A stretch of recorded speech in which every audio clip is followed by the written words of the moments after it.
Sinasabing ang buhay ay mahiwaga at kung minsan ay matalinhaga. Gaya ng pag-ibig, madalas ay inaabot ng matagal bago makapagdesisyon ng paglagay sa tahimik. Pero minsan naman ay panandalian lamang ay dumarating kaagad ang pangakuan sa harap ng altar. Pero bago ang pag-iisang dibdib, mahaba o may klima ng proseso nito ay masasabi pa ding malaking pagpaplano ang nakapagitna bago mangyari ito.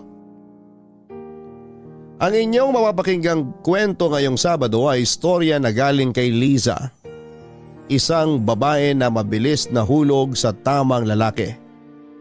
Na bagamat hindi pa matagal na pagkakakilala ay naibigay na sa kanyang lahat ng ikakaligaya na nararapat sa isang babaeng magiging kaisa-isang dibdib. Hindi sila dumaan sa kung anumang mga balakid sa kanilang pagmamahalan. Dahil pati ang ina ng kanyang mapapangasawa ay sobrang minahal din siya bilang isang anak. Subalit papaano kung ang halos perpektong kaligayahan na nagsisimula pa lamang ay biglang putulin ng pagkakataon. Tayo nang kilalanin si Lisa at si Tim, may ugnay mo kaya ang buhay mo sa karanasang dadaanan ng ating tatlong pangunahing tauhan. Hindi po ito istorya ng love triangle, pero ito ay istoryang kakalabit sa iyong puso bilang kasintahan, anak at kapatid. Ito ang storya ng pag-ibig kung gaano kahalaga ang pamilya para ito ay maging isang matagumpay na pagsasama. Sinasabing ang isang relasyong may matatag na sandigan ay hindi kayang putulin kahit ng sariling kapalaran. Alamin natin kung paano magtatapos ang isang simulang pinutol at muling nagpatuloy. Dito lang yan sa mga kwento ng pag-ibig, buhay at pag-asa sa nangungunang Barangay Love Stories. Dear Papa Dudut, bago po ako magsimula sa parte ng buhay ko na ito na nais kong ibahagi sa inyo, ay gusto ko na po munang hingin ang pangunawa ng lahat ng ating mga kabarangay. Pinalitan ko po kasi ang mga pangalan pati na ang mga apelyido na isinama ko rito sa kwento para po manatiling kaming pribado. Nawa ay maintindihan ng lahat na gusto ko lamang pong ibahagi ang sinapit ng aming pamilya sa mapaglarong kamay ng tadhana. Ako po si Lisa, 25 taong gulang. Kasalukuyan po akong call center agent dito sa May Taguig. 5 taon na po ako nagtatrabaho sa kumpanyang pinapasukan ko. Dito ko din po nakilala ang lalaking minamahal ko, 5 taon na ang nakakalipas. Mas nauna po akong nakapasok sa kumpanya. Siya naman ay pumasok makalipas ang 2 buwan. Timothy po ang pangalan niya. Timothy Delgado. Hindi niya tunay na pangalan. Palagi niya akong binibiro na napakagalang ko naman daw sa kanya kasi buong pangalan kung tawagin ko siya. Kaya tinatawag niya naman akong binibining Liza.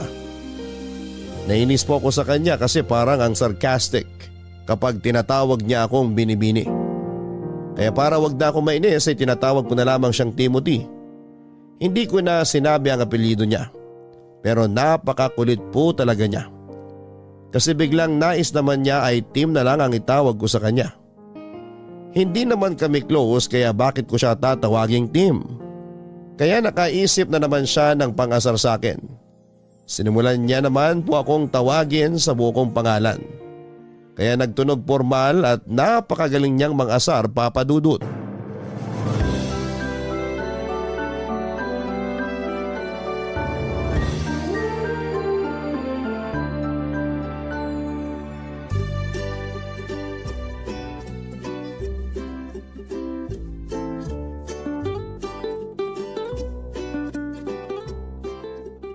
Sinabing hindi mo na ako kailangan tawaging binibini at hindi mo ako kailangang tawagin sa buo kong pangalan. Kulang na lang ipagkalat mo sa mga tao dito ang buong impormasyon tungkol sa akin eh. Hindi totoo yan. Hindi ko naman sinasabi ang birthday mo ah. Pilosopo ka talaga. Bakit? Kailan ba ang birthday mo? Sa January Lakas mo talagang mang-asar no? Tsaka na nga, umanap ka na ng kausap mo. Sandali lang. Ito naman hindi na mabiro. Sinabing hindi tayo magkabiruan, close ba tayo? Tawagin mo na lang akong Tim. Hindi na kita kukulitin. Sige na, please. Oo na, ang kulit mo. Anong oo na? Anong oo na ano? Uy, inaasar ako. Ang kulit mo. Oo na, Tim. O ayan, masaya ka na? Teka, anong nangyayari? Aray, yung dibdib ko. Ano ba nangyayari sa'yo? Bakit ka nakangiti? Ang puso ko. Masakit ba? Halika, pumasok tayo sa loob ng building. Dadalhin kita sa klinik. Nawawala ang puso ko. Ano bang pinagsasasabi mo dyan? Halika na sa klinik. Ang puso ko ninakaw. Ano bang sinasabi mo? Naku, nagdideliryo ka na yata. Ninakaw ang puso ko. Ninakaw mo. Ano? Ikaw ang lakas mo talagang manginis. Kaya ayaw kitang kausapin eh. Lumayo ka nga sa akin. Uy, bakit mo naman ako binatawan? Muntik tuloy akong matapilok. Bigat na ako sa pag-alalay sa'yo. Naglolo ko ka lang pala. Aalis na ako. Bahala ka sa buhay mo dyan. Sandali! Ito naman hindi na mabiro. Natuwa lang ako at sa wakas tinawag mo akong Tim. Kaya mula ngayon, Liz na ang itatawag ko sa'yo. Anong Liz? Unang-una, Liza ang tawag sa akin ng lahat. Pangalawa, hindi tayo close para bawasan mo ng isang letra yung nickname ko. Nickname na nga, pinaikli mo pa.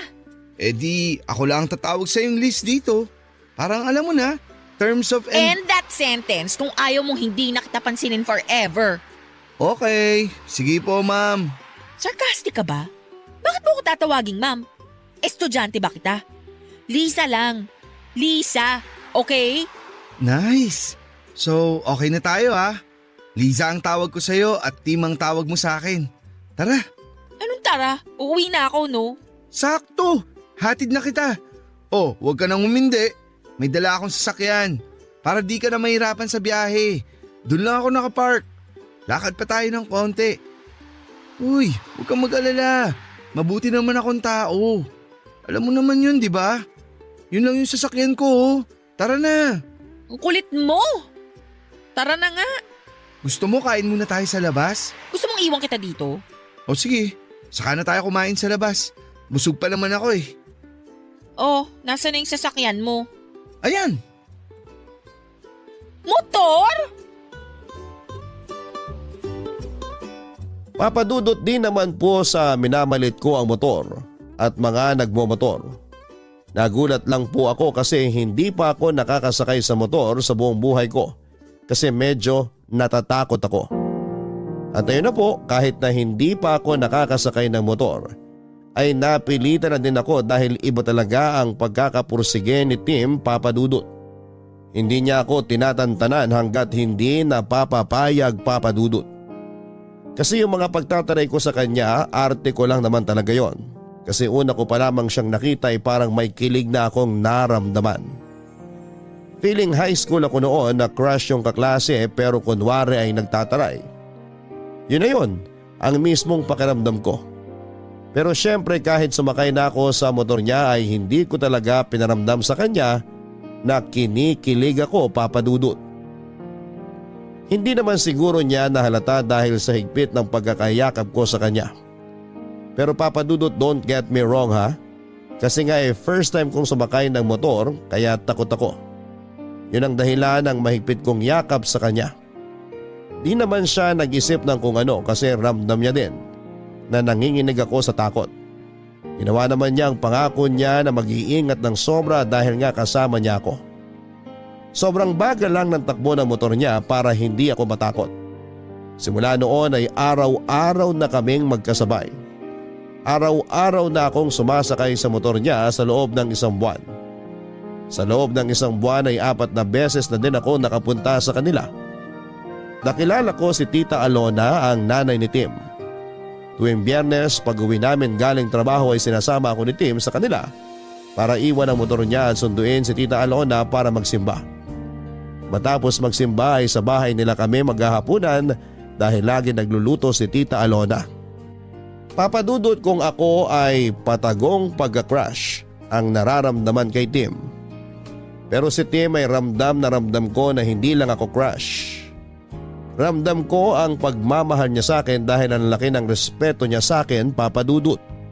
Pero syempre ayoko naman na mag-assume na sigurado ang pakiramdam ko. Kaya hindi din naman ako nagpapahalata na na-develop na sa love yung pagka-crush ko sa kanya. Dagdag pa ang pagtingin sa akin ni Tita Alona. Minsan nga ay mas kinakampihan pa niya ako kesa kay Tim. Napakabait niya, Papa Dudut. Sobra ang pagmamahal niya kay Tim. Kaya lahat ng ginagawa ni Tim ay lagi nakasuporta siya. Kasama na ako doon, Papa Dudut, dahil nga sa pagmamahal ni Tim sa akin ay mahal na din ako ni Tita Alona at hindi itinuring na iba. Isang beses nga, Papa Dudut, holiday noon ay wala namang kaming usapan ni Tim pero nagpunta ako sa bahay nila para dalawin si Tita Alona.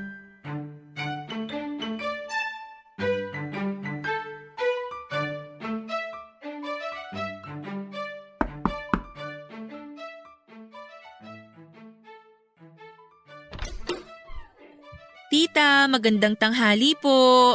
Ay Lisa, halika tuloy ka. Si Tim lumabas lang, may bibilin daw. Sandali lang yon. Halika muna. Okay lang po, kayo naman talaga ang dinalaw ko. Eto po, may dala akong cookies, sugar-free po yan. Ay naku, salamat talaga at sugar-free pang pasalubong mo ha. Opo, para mas healthy. Sabi kasi ni Tim, ayaw nyo daw ng matatamis. Ay oo, mabuti na yung maingat. Sa edad ko, alam mo naman, malapit na sa sakit. Ay siya nga pala, huwag kang mawawala sa 70th birthday ko ha. Syempre naman po. Sagot ko na po yung cake ha. May mabibilhan akong sugar-free na cake. Ay meron palang sugar-free na cake? Opo, meron po. Kung sa bagay, halos wala namang imposible ngayon eh. Marami na din kasi ang umiiwas sa sobrang asukal. Yung iba nga ang dahilan, hindi sa kalusugan kundi sa bulsa. Mahal na daw kasi ang asukal. Pero teka, anong lasa ng sugar-free na cake? Masarap naman po, tita. May tamis pa rin pero natural lang. Dapat tayong dalawa lang ang matamis dito sa bahay. Uy, nakakahiya kay tita. Hindi nakakahiya kay nanay yun, no? Ay oo, alam ko naman na mahal mo ang anak ko. Kaya huwag ka nang mahihiya sa akin. Oh, kita mo na? Ito talaga? Sandali, ano yan? Bakit butas yung laylayan ng pantalon mo, ha? Sumabit ako sa nakalawit na bakal dun sa may ginagawang kalye. Hindi ko napansin eh. Muntik na nga ako ma-off balance, buti na lang nakapreno ako. Ano ba yan? Bakit ba hindi nila i-check kung maayos ba ang paligid ng ginagawa nila? Nireport ko na, Nay. Sinabi ko sa kanila kaya ayun, inalis nila agad. Tapos tiningnan kung may mga nakausli pa.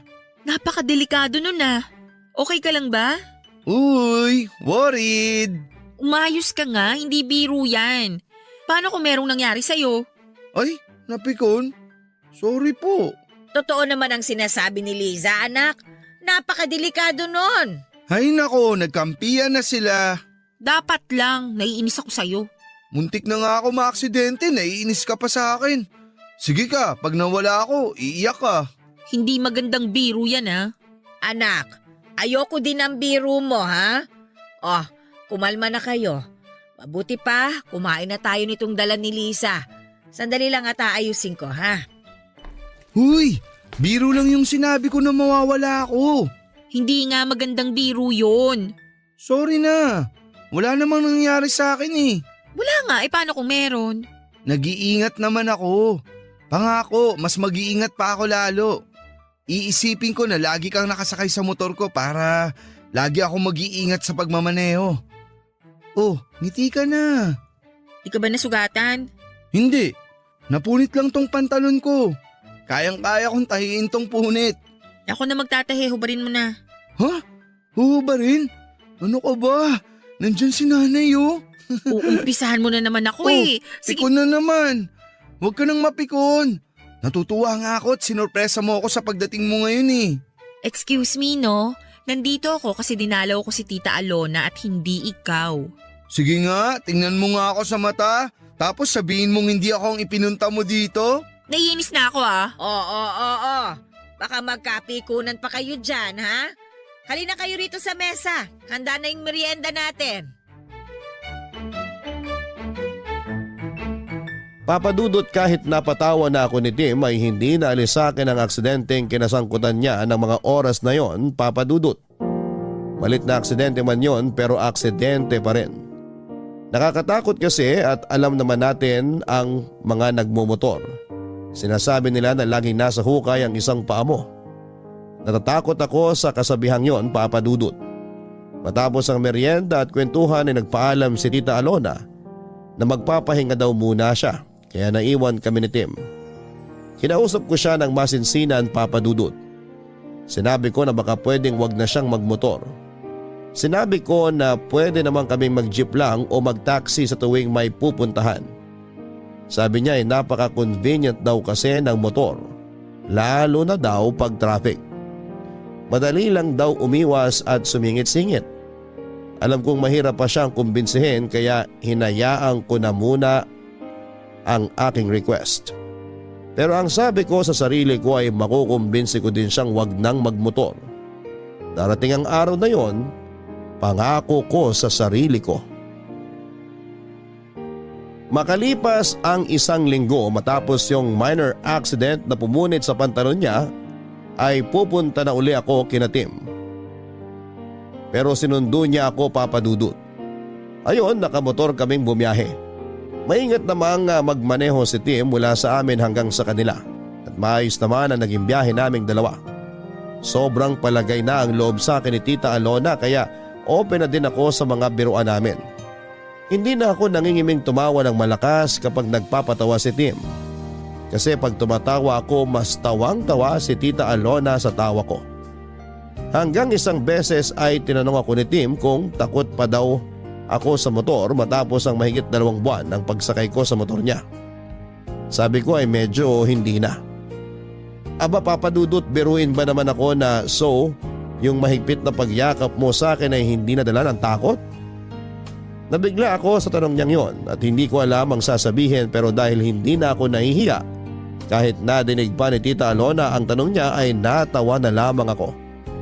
Ayon, doon siya nakakuha ng pagkakataon para sabihing mahal niya ako. Papa Dudut, mahigit 2 buwan na rin naman kaming araw-araw magkasama kaya hindi na ako nagpakipot pa. Kahit kaharap si Tita Alona ay sinagot ko din kaagad siya. Pero hindi pa pala yon ang araw na sosorpresahin niya ako sa mga tanong niya kasi isang araw na corner niya ako sa isang tanong, Papa Dudut.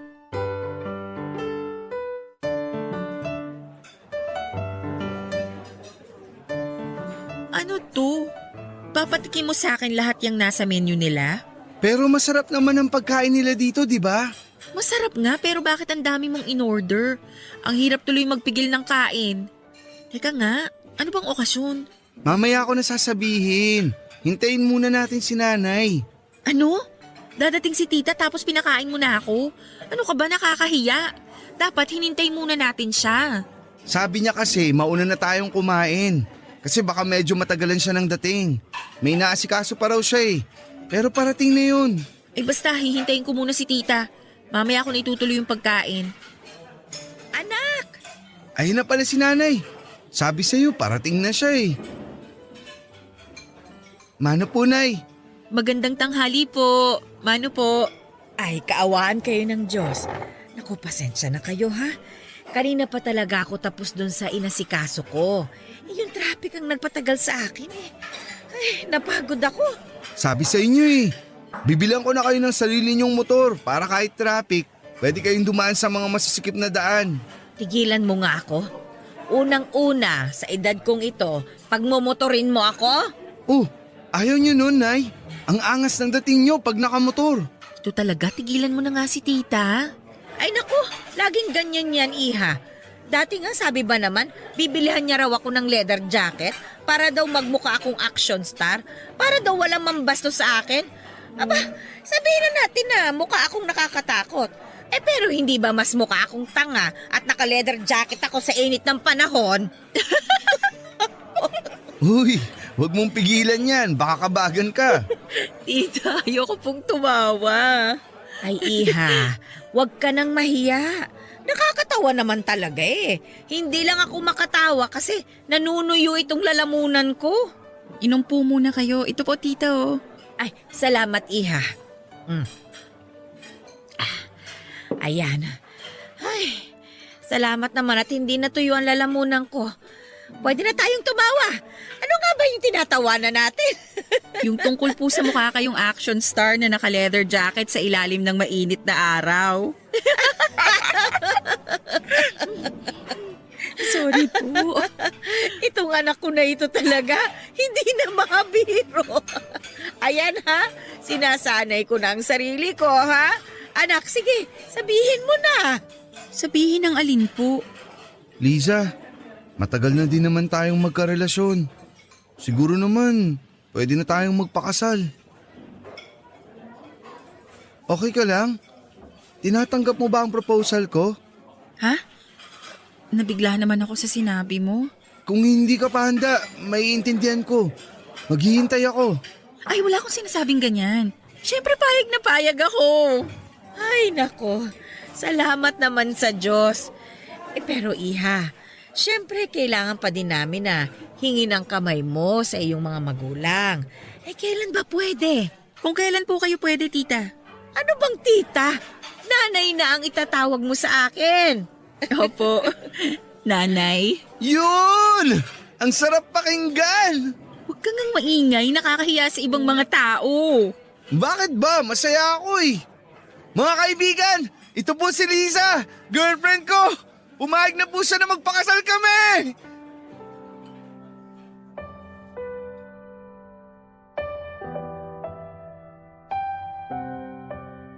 Napakasaya ng araw na yon, Papa Dudut. Plinano namin ang pagharap sa mga magulang ko para kunin ang basbas nila. Hindi naman ako nag-alala na hindi sila papayag. Kasi napakalambing ni Tim, kaya kuhang-kuha niya ang loob ng nanay at tatay ko. Hindi nga kinabahan si Tim nung sabihin niya ang pakay. Matapos noon ay nagsimula na kami magplano kung anong araw ang kasal. Kung saang simbahan, saan ang reception, hindi nakialam sa pagdidesisyon ang mga magulang namin. Inayaan nila kami sa lahat ng desisyon at hindi na din kami kumuha ng wedding planner. Kasi gusto ko din na hands-on ako sa paghahanda at pag-aayos ng lahat. Pero parang ramdam ko na ako lang lahat ang nagdidesisyon. Kasi naman papadudod sa tuwing tatanungin ko si Tim, ang lagi niyang sagot ay kung saan ang sa palagay ko'y maganda. Yun din ang desisyon niya. Sa gitna ng mga pagpaplano ay binuksan ko uli ang isang hiling na sana ay mangyari. Ano ba nga ayusin natin ngayong araw? Maghihintay lang tayo ng mga tawag kung may kailangan tayong puntahan. Yung venue ng reception, hindi ba natin pupuntahan? Napuntahan na natin yun. Sabi na naman natin ang mga gusto natin. Tatawag naman sila kung may iba pang kailangang malaman. Yung pagkain, okay na ba yung mga napili natin? Kailangan kaya natin puntahan uli? Baka may dadagdag pa tayo. Pwede naman nating itawag yun kung sakaling may idadagdag. Saka yun na yung mga pagkain, kumpleto na yun. Magdagdag na lang kung may additional guest pa tayo. Nabigyan na ba natin lahat ng invitation? Baka may mga nakakalimutan pa tayo na dapat imbitahin. Nabigay na lahat. Siguro naman naimbita na lahat ng dapat. Mag-relax ka nga. Sorry, mukha ba akong tensyonado? Gusto ko kasi maayos na lahat. Para wala na tayong iisipin 1 week bago ang kasal. Okay na lahat. Iba naman pag-usapan natin. Okay. Ilan ba gusto mong anak? Darating tayo dyan, saka na natin planuhin yan pagkatapos ng kasal. Okay. Akala ko kasi gusto mo nang planuhin yung dami ng mga magiging anak natin eh. Hindi yon. Ang sinasabi kong pag-uusapan natin ay yung pagmumotor mo. Pagmumotor ko? Oo. May request sana ako sa iyo eh. Ano yun? Gusto ko sana, huwag ka nang magmotor. Bakit? Basta natatakot ako pag nagmumotor ka eh. May ingat naman ako. Di ba pag nakasakay ka sobrang ingat ko magmaneho? Oo nga, maingat ka. Pero paano kung yung mga kasabay mo sa kalsada ang hindi maingat? Kung yan ang gusto mo, sige. Pero pwede ba hanggang matapos na lang natin ang pagpaplano sa kasal? Hindi ba pwedeng simula na ngayon? Tapusin na lang muna natin ang pagpaplano. Para mas madali tayong nakakapunta sa mga dapat puntahan. Pagkatapos nun, stop na ako. Sakto, si parang Bimbo gustong bumili ng motor. Pang-deliver lang daw dun sa subdivision nila. Salamat at pagbibigyan mo gusto ko ha. Siyempre naman, magpapakasal na tayo. Kaya dapat kung may kailangan na alisin at baguhin, gawin na natin. Yun lang naman ang gusto kong alisin mo, yung pagmumotor mo. Wala ka nang dapat pang baguhin. Kasi pagdating sa ugali, perfect ka na. Sobrang husband material ka. At soon, perfect padre de pamilya na. Sabi nang antayin muna nating matapos yung kasal eh. O sige, sa huling araw ng pagbumotor ko, doon na natin pag-usapan ang plano kung gaano karami magiging anak natin ha. Ikaw talaga lagi kang may sagot. Oo na nga. Yun! Magandang usapang yon, Papa Dudut. Kahit mahal niya ang motor niya ay madali din naman siyang nakapagdesisyon na hindi na siya magmumotor. Pero kailangan muna naming tapusin ang lahat ng kailangan tapusin para sa kasal bago mangyari yon. Kasama ko siya sa lahat ng lugar, sa simbahan, sa lugar ng reception, sa pagbili ng mga souvenir, pagpili ng mga kakainin at lahat ng lugar ay magkasama kami. Maliban sa isang lugar, yung paggawaan ng mga isusuot namin. Ang sabi ko kasi gusto ko isorpresa sa kanya ang itsura ng wedding gown ko. At gusto ko din na sorpresa sa akin kung gaano siya kagwapo sa isusuot niyang damit. Pinilit nga niya ako na samahan siya kasi okay lang naman daw na makita ko ang isusuot niya. Pero hindi ako pumayag kasi gusto ko nga ay sorpresa. Pero noong araw na tinawagan siya ng sastre para daw may sukat ang damit bago tuluyang tapusin ang tahi ay bigla ko na lang naisipan na sumama sa kanya. Pero nabaliktad. Siya naman ang nagsabi sa akin na huwag na daw akong sumama para sorpresa. Alam ko na nang iinis lamang siya kaya kinulit ko na sasama ako. Pero hindi talaga siya pumayag. Umalis na siya ng araw na yon gamit ang motor niya at ang sabi niya ay may maganda daw siyang balita sa akin. Nagtaka ako kung ano yon. Ang sabi niya ay dahil huling lakad na daw ng pagpaplano yung sukat ng damit niya. Yun na raw ang huling araw na magmomotor siya. Natuwa ako sa mga sinabi niya, Papa Dudut, dahil sa wakas ay matutupad na ang gusto ko na huwag siyang magmotor. Nakita niya ang tuwa ko kaya niyakap niya ako at saka siya humalik sa akin at saka tuluyan ng umalis. Pumasok ako ng bahay na ini-imagine ang magiging itsura niya sa Amerikanang pinatahi niya. Pero sandali akong natigilan dahil naisip ko ang sinabi niya. Na yun ang huling araw na magmomotor siya. Ilang sandali lang ay may sumigaw sa labas. Tinawag ako dahil na-aksidente raw sa kanto si Tim. Na-aksidente si Tim, isang kanto lang ang layo sa amin. Patawid na daw si Tim nang biglang may kotseng nawala ng preno ang sumalpok sa kanya. Naitakbo sa ospital si Tim pero hindi na siya naisalba ng mga doktor. Wala na ang pinakamamahal ko, Papa Dudut. Lahat ng plano namin ay wala na. Dahil ang taong kasama ko para buuin ang mga pangarap ko ay hindi ko na makakausap. Siguro ay iniligtas ako ng pinakamamahal ko kaya hindi ako nakasamang maaksidente. Dahil noon naman, sa tuwing magsasabi akong sasama ko sa kanya ay hindi siya nagdadalawang isip at agad-agad ay isinasama niya ako. Pero ng araw na yon ay talagang pinilit niya na huwag akong sumama. Kahit na wala naman sa kanya kung makita ko ang damit niya o hindi. Ginawa niya lang dahilan ang huwag kong makita ang damit para hindi ako magpilit na sumama. Nagsisisi din ako dahil nawala sa isip ko na sabihan siya na mag-ingat ka. Ang damit pala na susukatin niya ay ang damit na susuotin niya sa kanyang paglisan. Masakit sa akin ang nangyari, Papa Dudut, pero nilakasan ko ang loob ko at tinapangan ang sarili ko dahil ako ang umalalay sa nanay ni Tim. Matanda na rin si Nanay Alona. Napakasakit sa kanya ang nangyari dahil si Tim ay ang kaisa-isa niyang anak. Kung maaari lang na gumawa pa ng isang team para hindi na mangulila si Nanay Alona ay gagawin ko. Pero hindi pwede. Ipinangako ko na lamang kay Tim na hindi ko iiwan si Nanay Alona. Lagi ko siyang dadalawin at kukumustahin. Makalipas ang isang taon ay sabay naming dinalaw ang libingan ni Tim, Papa Dudut. Pagkagaling sa sementeryo ay hinatid ko siya sa bahay. Pauwi na ako nang makakita ako ng magkasamang nakasakay sa motor. Biglang bumalik sa akin ang lahat ng alaala namin ni Tim kapag sakay niya ako sa motor niya. Mahirap man, Papa Dudut, pero kailangan na mag-move on, ang sabi ko sa sarili ko. Sa huling pagkakataon ay sasakay ako sa motor para sa huling alaala ng pag-angkas niya sa akin. Pagkatapos noon ay susulong na ako sa susunod na kabanata ng buhay ko. Kaya naisipan kong mag-book sa isang app para sumakay sa motor at dito na nangyari ang isang bagay na napakahirap intindihin at ipaliwanag.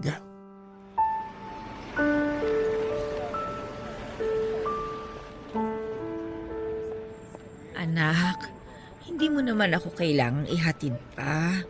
Baka may gagawin ka pa at naistorbo kita. Nay naman, ano po bang storbong sinasabi ninyo? Gusto ko po itong ginagawa ko. Alam niyo naman kung gaano kayo kaimportante sa akin eh. Maraming salamat anak ha. Napakabuti mo. Kahit wala na si Tim, nandiyan ka pa din at hindi mo ako iniwan. Salamat anak. Salamat. O ano po yan? Umiiyak kayo. Ayaw ni Tim ng ganyan. Malulungkot yun pag nakita niyang umiiyak kayo. Pasensya ka na ha. Halika muna at kumain ka bago ka umalis. Naku, wag na po, Nay. May pupuntahan pa po ako. Nag-book na po ako ng motor na sasakyan ko.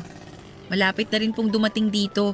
Bukas na lang po, magdadala din ako ng laing na luto ni Mama.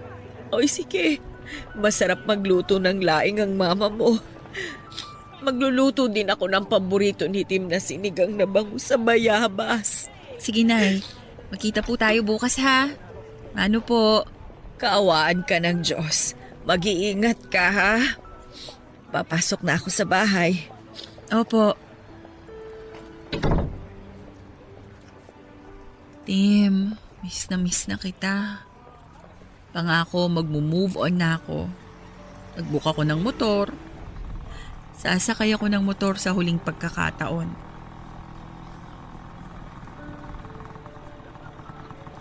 Ma'am Liza? Kayo po ba si Ma'am Liza? Ma'am, okay lang po ba kayo? Ha? Oo. Pasensya na. Nagulat lang ako sa boses mo. May kaboses ka kasi eh. Talaga po ba? Singer po ba yan? Kasi marami pong nagsasabi maganda raw ang boses ko pag kumakanta eh. Palabiro ka pala. Hindi singer ang kaboses mo. Kaboses mo yung... Hayaan mo na nga. Tara na. Ay sandali, wala po pala kayong sariling helmet. Pasensya na. Di ko agad nailabas yung helmet na para sa pasahero. May iba po kasing pasahero may dalang helmet. Eto po ma'am. Malinis na po yan. Lagi ko pong ini-spray ng alcohol. Pero isprayan ko po ulit sandali ng alcohol bago niyo isuot. Ayan. Ma'am, pwede niyo na pong isuot. Salamat.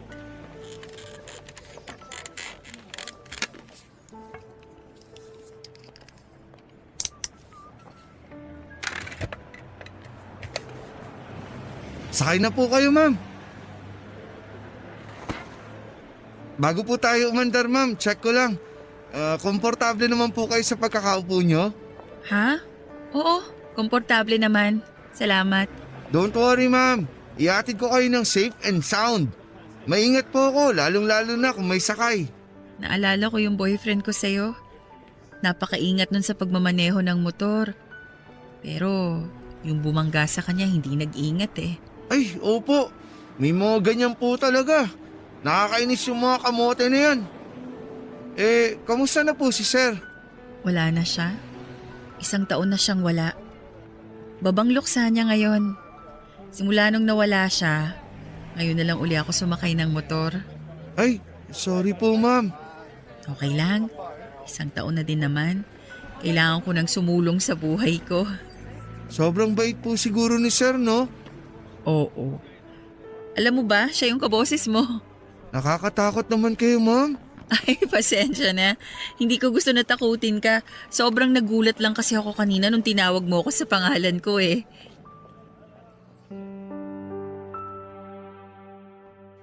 Noong pagkatawag pa lang niya sa akin ng Ma'am Liza at kaboses niya si Tim ay parang nag-flashback sa akin noong una kong kinukulit noon si Tim sa hallway ng opisina namin. Buong biyahe kaming nagkwentuhan papadudot at para akong reporter na nag-i-interview sa dami ng tanong ko. Gusto ko kasing madinig ang boses niya habang kausap ko siya Nakapikit ako at iniisip ang mukha ni Tim na parang siya ang nagmamaneho habang nakasakay ako sa motor. Nalaman ko na graduate siya ng Bachelor of Science in Computer Science. Pero nagmamaneho muna ng motor para makaipon dahil may gusto siyang itayong negosyo na konektado sa kurso niya.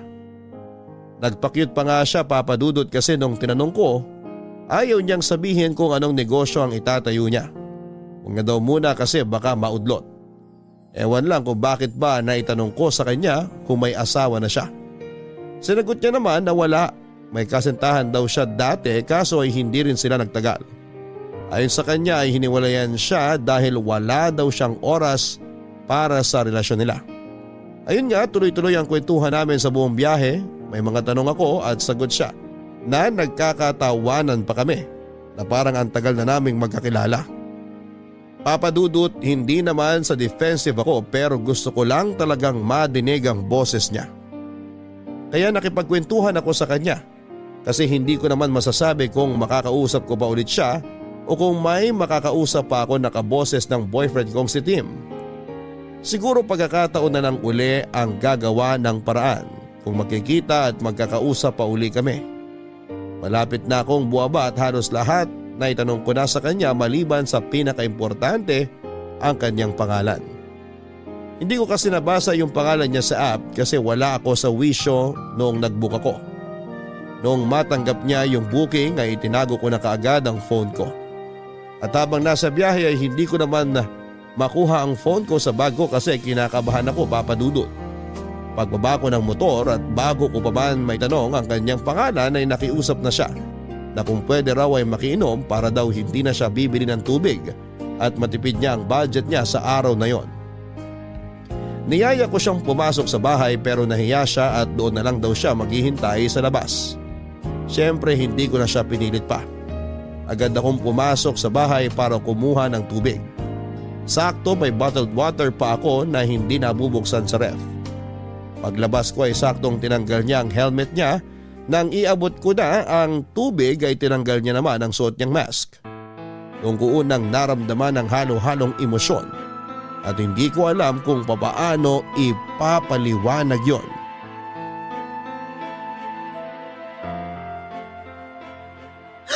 Tim? Ma'am, Timothy? ako nga po. Uy, ma'am! Ma'am, ano nangyari? Ma'am, gumising kayo! Ma'am! Ma'am, okay lang kayo? Ano nangyari? Bakit kayo naimatay? May masakit po ba sa inyo? Ma'am, ano po bang nangyari? Ano pong ginawa ko? Ma'am, relax lang po kayo ha. Eto po, uminom muna kayo ng tubig.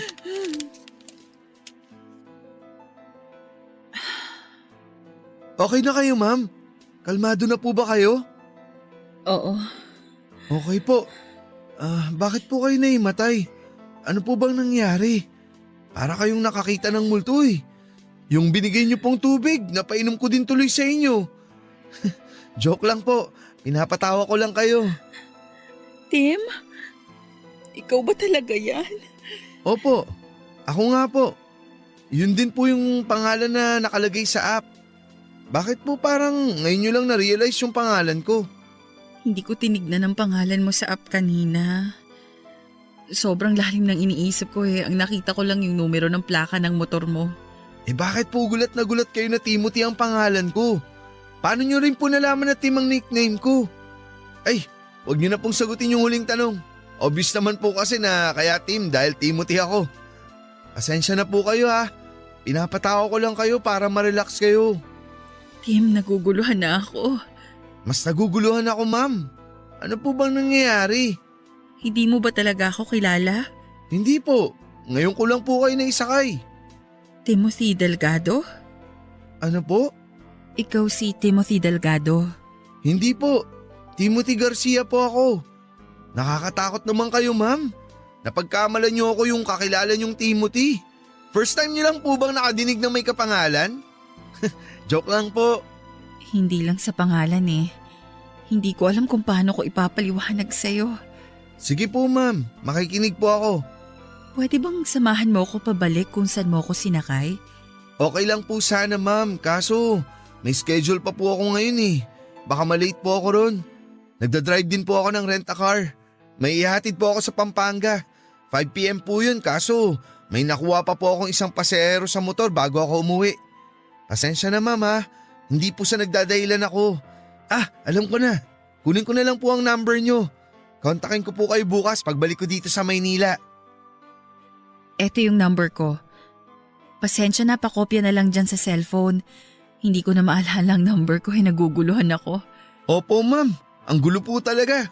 Kung wala lang po akong gagawin ngayon sana sinamahan ko na kayo. Pasensya ka na ha. Mahirap ipaliwanag Pero may tao na pwedeng maglinaw ng lahat.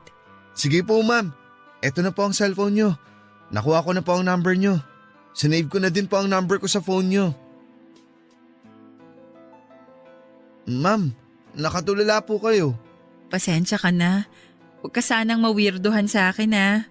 Actually, mas lalo ako naging interesado kung ano yung gusto nyong sabihin Paano ma'am? Kailangan ko na pong pick upin yung pasahero ko. Sige po ma'am Liza. Lisa na lang please. Lisa na lang ha, tanggalin mo na din yung po. Okay, sige alis na ako. Mag-iingat ka. Salamat. Bye Liz.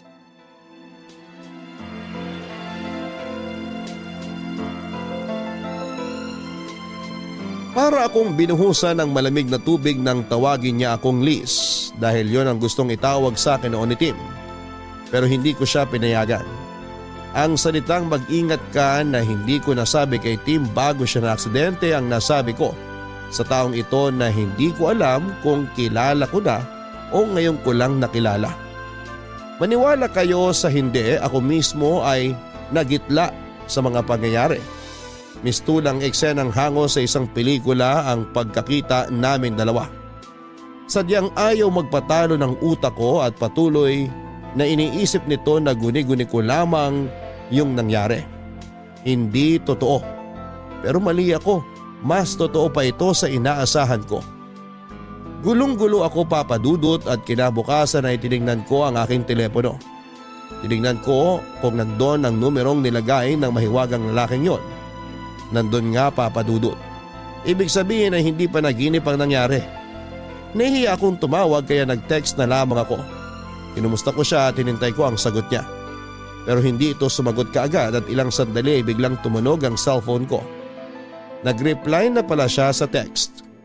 Humingi siya ng pasensya na natagalan siyang sumagot kasi kauuwi niya lang. Willing daw ito na pumunta kung papupuntahin ko. Kaya binigay ko ang address ni Nanay Alona at sinabing magkita kami doon ng tanghali. Matapos kong mag-ayos ay pinuntahan ko na si Nanay Alona. Nung una ay inalo ko muna siya at kinumusta saka ko tinanong kung may kapatid nga ba si Tim. Ganoon na lamang ang pagkabigla ni Nanay Alona sa tanong ko. Napaluha siya at ikinuwento sa akin ng isang lihim na ayaw na sana niyang maalala. Hindi na nakilala ni Tim ang kanyang ama dahil noong nagbuntis si Nanay Alona ay madalas na ang pagtatalo nila. Sa isang probinsya sa Visayas na katira noon sina Nanay Alona, ang kanyang pag-aasawa ay isang arranged marriage kaya hindi maganda ang pagsasama nila. Pinantaan siya nito na matapos niyang ipanganak ang ipinagbubuntis ay kukunin niya ito at ilalayo. Pero bago pa man nakapanganak si Nanay Alona ay naghiwalay na sila hanggang dumating ang araw ng kanyang panganganak. Sa bahay siya nagsilang sa tulong ng kanyang kapatid at laking gulat ng kapatid niya nang makitang may isa pang sanggol. Kambalang pinanganak ni Nanay Alona. Napakasaya ni Nanay Alona at pinangalanan niya ang kambal na Timothy at Tomas. Hindi na nagparamdam ang kanyang asawa at naging maayos naman ang buhay ng mag-iina. Napabinyagan niya ang mga bata, malulusog ang mga ito. Ang unang taon ng karawan nila ay abala si Nanay Alona at kapatid niya sa paghahanda. Ang kapatid ni Nanay Alona ang gumagawa ng mga ginupit na letra para idikit sa pader. Nakadikit ang maligayang karawan Timothy at kulang pa ang mga nagawa kaya kasalukuyan niyang ginugupit ang ilang pang letra. Nabubuo naman ng salitang at Tomas. Nang utusan ni Nanay Alona ang kapatid na bumili ng gulay dahil kinulang ang sahog para sa pansit. Umalis ang kapatid bitbit si Timothy para pumunta sa palengke. Naiwan sa bahay sina Nanay Alona at Tomas. Nasa kuna si Tomas sa may sala ng balikan ni Nanay Alona ang niluluto nang biglang dumating ang asawa niya. Kinuha nito ang bata at itinakas. Sa bilis ng mga pangyayari ay hindi na malaya ni Nanay Alona na nakuha na pala si Tomas sa kuna. Wala na nang naabutan si Nanay Alona. Naguluhan siya at pilit na inintindi ang nangyari kung paanong biglang nawala si Tomas sa kuna. Hinanap ni Nanay Alona si Tomas at sinubukan niyang lumabas ng bahay nang dumating ang isang nagmamadaling kapitbahay upang sabihin na kinuha ng dating asawa ang anak niya. Nadurog ang puso ni Nanay Alona ng panahon na yon.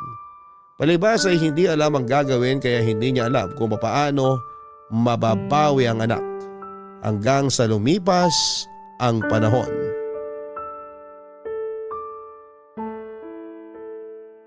Ilang taon kong dinamdam ang pangyayaring yon. Bakit mo ba biglang naitanong yan? Nay, may nakilala po ako. Kamukhang kamukha ni Tim. Hindi ako makapaniwala nung makaharap ko siya. Akala ko nagmumulto si Tim pero kausap ko siya at nahawakan ko. Ha? Diyos ko! Nay, huminahon kayo. Anak ko yun! Sigurado si Thomas yun! Magkamukha sila ni Tim nung bata pa sila. Kaya hindi ako magkakamali. Siya yung nawawala kong anak! Nay, Tim din po ang pangalan niya. Pero iba po ang apelyido. Garcia po. Apelyido yun ang kanilang ama. Ang apelyido na ginagamit ni Tim ay apelyido ko. Siguro nung araw na kinuha si Thomas, pangalan pa lang ni Tim ang nakadikit sa pader noon. Marahil iniisip ng ama niya na ang nakuha niyang bata ay si Timothy. Hindi niya din alam na kambalang naging anak namin. Diyos ko! Sana siya si Thomas! Parang awa mo na, Diyos ko! Bago man lang po magpantay ang aking mga paa! Minahon kayo, Nay. Pinapunta ko siya dito kasi gusto ko din malaman kung ano bang nangyayari. Parating na po siya, nag-text na siya sa akin. Ibinigay ko yung address dito. Alam na niya ang lugar na to kasi dito niya ako sinundo ng motor kahapon. Tao po! Lisa, Diyos nandiyan ko! ka ba? Boses ni Tim yun! Siya na po yan. Nay, huminahon kayo ha. Papapasukin ko lang siya. Magandang tanghali, Lisa. Tuloy ka.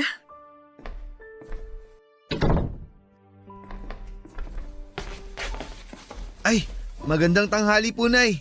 Diyos ko! Anak ko! Po? Anak! Ako ang nanay mo! Kinuha ka sa akin ng tatay mo noong 1 taon ka pa lang! Ano po? Ikaw si Thomas! Kakambal mo si Timothy! Thomas ang totoo mong pangalan, anak! Naguguluhan po ako. Anak! Patawarin mo ako! Hindi kita naipaglaban. Bigla ka kasi kinuha ng tatay mo at hindi ko alam kung saan ko siya hanapin noong mga panahong yun. Pero kahit ganon, hindi ako tumigil sa paghahanap sa'yo. Alam na kakambal mo ang tungkol sa'yo. Ikinuwento ko ang nangyari, kaya siya man ay hinahanap ka rin. Pero wala kaming alam kung saan ka matatagpuan, anak ko. Kaya pala ang nakilala kong nanay, palaging sinasabi sa akin na hindi niya ako anak. Akala ko noon inampun lang nila ako. Para akong ibang tao sa bahay na yun. Gusto kong malaman ang totoo pero sa tuwing tatanungin ko si tatay, nagagalit siya at sinasaktan niya ako. Kaya itinigil ko na ang pagtatanong at tinanggap ko na lang kung anong meron ako noon. At ang meron ako noon, yung sarili ko lang. Patawarin mo ko, anak ko. Ginawa ko ang lahat. Alam ng Diyos yun. Alam ng Diyos kung paano kita hinahanap. Kami na kapatid mo. Anak, mahal na mahal kita, anak ko. Nay!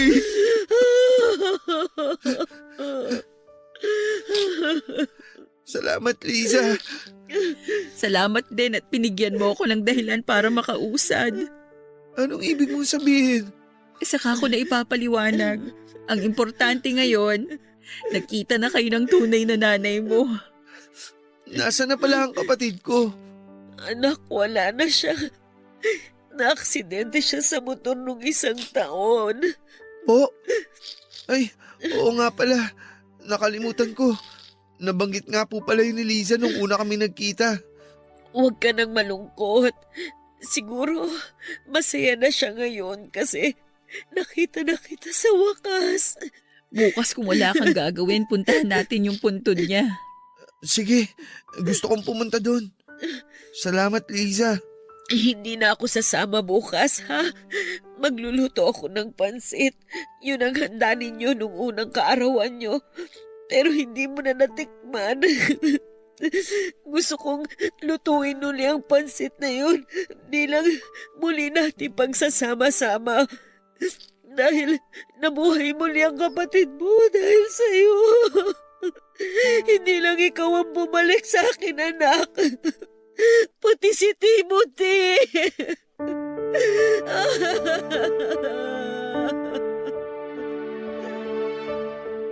Papadudot nang marinig ko ang sinabi ni Nanay Alona na nabuhay muli si Tim dahil sa kanyang kakambal. Sana'y totoo din para sa akin. Pero hindi. Hindi ko na uli makakapiling pa ang pinakamamahal ko.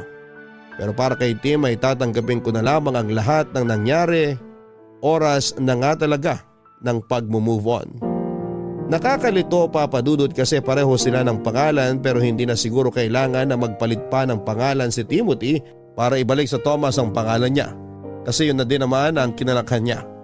Sa mga papel na pinagawa ng tatay niya para sa kanya ay puro Timothy ang nakalagay na pangalan. Saka isa pa ay okay na din at Tim din ang pangalan niya. Parang nandyan pa din si Tim ko. Don't get me wrong, Papadudot, ha. Sabi ko nga ay naka-move on ako. Pero ayaw ko namang totally kalimutan si Tim. Sa bahay na ni Nanay Alona nanirahan si Tim dahil napakahabang panahon ang nawala sa kanilang dalawaan na magkasama. Kaya kailangan nilang habulin ang mga panahon na nangulila sila sa isa't isa. Masayang masaya ako dahil bukod sa akin ay naka-move on na din si Nanay Alona. Oo, wala na nga ang boyfriend kong si Tim pero buhay na buhay siya sa lahat ng aspeto sa katauhan ng kapatid niyang si Thomas o Timothy. Dahil nga doon ay nakatira si Timothy kay Nanay Alona at dahil madalas ko ba din dinadalaw si Nanay Alona ay madalas din kaming magkasama at nagkwekwentuhan. Papadudot, para kaming soulmates dahil ang gaan ang loob namin sa isa't isa. Ayoko maging unfair, ayokong isipin na kaya ako close sa kanya dahil nga si Tim pa din ang nakikita ko. Kasi habang tumatagal ang panahon, kahit pala sila kambal ay may mga pagkakaiba din pala sila.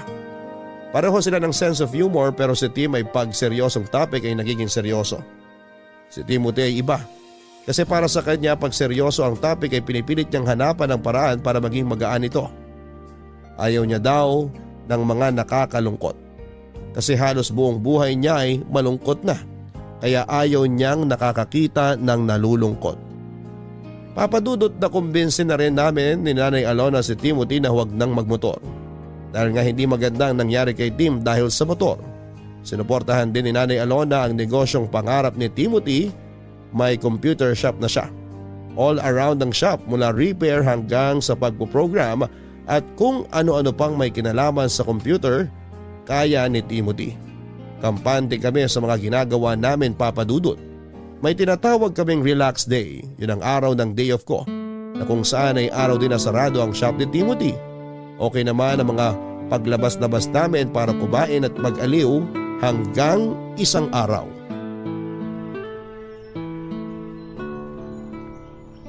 Bakit ba paborito mong pumunta sa park na to?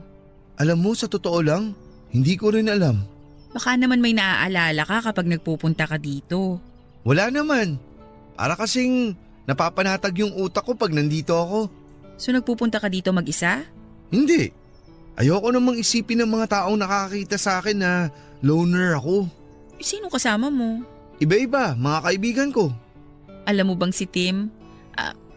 Yung kakambal mong si Tim, gustong-gusto ring pumupunta sa park na to. Talaga? Bakit ganun? Anong bakit ganun? Ang liit lang naman itong park. Kung nagpupunta siya dito noon pa, bakit di kami nagkita kahit minsan? Mahiwaga talaga ang buhay eh. Siguro nga. Ikaw ba ang lagi niyang kasama dito? Minsan, pero di gaya mo, kaya niyang tumambay dito mag-isa.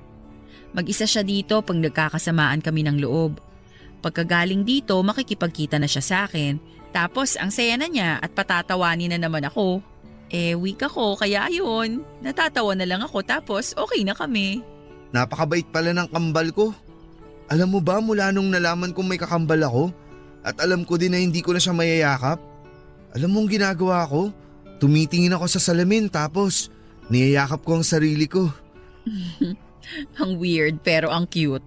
Alam mo ba, sa totoo lang, sa tuwing ginagawa ko yun, parang nararamdaman ko din na niyayakap niya ako. Pero sinong mas gwapo sa amin ni Tim? Kahit magkamukha kayo, kung ako ang tatanungin kung sino ang mas gwapo, siya. Hindi naman ako magtatampo dun. Kasi dahil kambal kami kaya pakiramdam ko ako rin yung sinasabihan mong gwapo. Wala talagang ligtas sa'yo, no? Parehong-pareho kayo. Lahat ng hirit ng iba, lagi kayong may sagot. Speaking of sagot, dahil sinagot mo ang lunch kanina, sagot ko naman ang merienda ngayon. Kaya diyan ka lang, may bibilin ako. Yung sikat na Siopaw pork siomay dun oh. Sandali lang ha. Aba, bilisan mo. Baka ako naman ang pag-isipan ng mga tao na loner. Mabilis lang ako. Luto naman na yun eh. Sandali lang, babalik ako agad.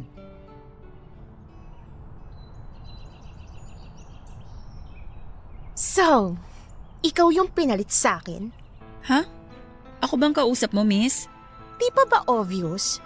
Sa'yo ko nakatingin, diba? Natakot ako bigla eh. Baka kasi may nakikita ka na hindi ko nakikita. Pilosopo ka. Yan ba napulot mo kay Tim? Sandali, miss ha? Kasi medyo nakakagulat ka. Bigla ka na lang nagsasalita dyan. Hindi ka man lang nagpapakilala. Girlfriend ako ni Tim. Teka lang ulit, miss ha? Girlfriend? Ang alam ko, walang girlfriend si Tim. Wala na nga kasi inagaw mo siya. Sandali nga. Writer ka ba? Ang dami mong naiisip eh. Sinong inagaw? Sinong nang agaw? FYI, miss ha, wala akong inaagaw. Teka. So ikaw pala yung ex ni Tim. Hindi pa official na ex. Ano pang kailangan para maging official? Pirma ng prinsipe ng Dubai? Pwes, sorry. Di niya mapipirmahan kasi busy siya. Ang lakas mo mang asar ah. Sandali nga. Bigla kang lalapit dito tapos may topic ka na agad? Ibig sabihin kanina ka pa nakikinig dyan? Anong nakikinig? Nadinig ko lang. Malaking diferensya nun. Nakikinig o narinig, pareho lang yon. Pinakinggan mo pa din. Tsaka sino ka ba? Hindi ka muna nagpakilala. Hindi na importante yung pangalan ko. Ang pinag-uusapan natin dito, yung pangaagaw mo. So ayaw mong sabihin ang pangalan mo? Huhulaan ko na lang. Dahil nakikinig ka sa usapan ng may usapan, I therefore conclude na ang pangalan mo, Marites. Kanina ka pa! Lorena! Oh, so Lorena palang pangalan mo. So, ngayon alam mo na. Anong ginagawa mo dito? Bakit? Sa inyo ba tong park para pagbawalan mo akong pumunta dito? Siya ba? Siya bang pinagpalit mo sa akin? Tumigil ka nga. Huwag kang mag-eskandalo dito. Nakakayayang ginagawa mo. Si Liza to. Kaibigan ko siya. O paano? Maiwan ko na kayo ha. Pag-usapan niyo yung problema niyo. Huwag niyo na akong idamay. Liza, sandali! Saan ka pupunta? Kinakausap pa kita! Huwag ka nga maingay. Nakakahiya. Halika na. Ihatid na kita. Doon na tayo mag-usap sa inyo. Iniwan ko silang dalawa, Papa Dudut, at hindi ko alam kung dahil ba sa ayaw kong madamay sa gulo nila o dahil noong sabihin ni Timothy na magkaibigan lamang kami. Hindi ko alam kung ano yung nararamdaman ko noon doon ko na-realize na nahuhulog na pala ang loob ko kay Timothy. Pero hindi po pwede. Pinilit kong tanggalin yung pakiramdam sa isipan ko. Kaya yon, dumalang na ang pagpunta ko sa bahay nila ni Nanay Alona. Kung pupunta man ako ay kakabustahin ko lamang si Nanay Alona at saka aalis na kaagad ako. Hindi na rin ako sumasama sa mga imbitasyon ni Timothy. Bisi-bisihan ako lagi, Papa Dudut. Natatakot kasi ako. Alam ko naman na walang masama kung maging kami. Hindi naman sa tinutuhog ko ang kambal pero wala naman din ang boyfriend kong si Tim kaya pwede na akong umibig muli. Pero ganun pa man ang isip ko ang pinaglalabanan ko. Oo nga, pwede na akong umibig pero hindi kay Timothy na kakambal ni Tim. Walang masama pero kailangang pigilan ko ang nararamdaman ko. May hangganan talaga ang lahat ng bagay, Papa Dudut. Dumating ang panahon na kailangan nang magtapos ang pagkakaibigan namin ni Timothy. Dumating na rin ang dikta ng aking damdamin na kailangan ko nang mag-asawa at umusad na sa buhay, Papa Dudut. Yung trahe de boda ko na pinatahi noon ay hindi na din naman nasayang. Dahil yun na rin ang isinuot ko nitong kinasal ako. Bagamat alam ng aking mapapangasawa ang story ng damit na yon ay masaya naman siyang pumayag na yon ang suotin ko. Hanggang dyan na lang po, Papa Dudut. Salamat sa pagbibigay ng oras sa aking sulat. Ang inyong forever kapuso at kabarangay, Mrs. Maria Elizabeth May Delgado Garcia. Deja vu pa bang matatawag ang lahat ng pinagdaanan ni Liza? Mula sa malungkot na pangyayari ay natapos pa din ng masaya. Sabi nga ay mapaglaro daw ang tadhana pero siguro kung pipilitin mong gawing positibo ang isang negatibong bagay, ay ililiko pa din ng tadhana ang katapusan para maging masaya. Kaya anuman ang nangyayari, huwag tayong mawala ng pag-asa. May pagsubok man, tuloy pa rin ang buhay. Hanggang sa muli, ako po ang inyong si Papa Dudut sa mga kwento ng pag-ibig, buhay at pag-asa sa Barangay Love Stories number 1. Mga kwento ng pag-ibig, kwento ng pag-asa at mga kwento ng buhay dito sa Barangay Love Stories. Love Stories Forever. Nagustuhan ng iyong napakinggan? Ituloy yan via live stream sa www.gmanetwork.com/radio. Kabarangay, i-share mo ang iyong Barangay Love Stories. Sabay-sabay nating pakinggan ang iyong kwento ng pag-ibig, buhay at pag-asa. Ipadala lang sa barangaylovestories@yahoo.com.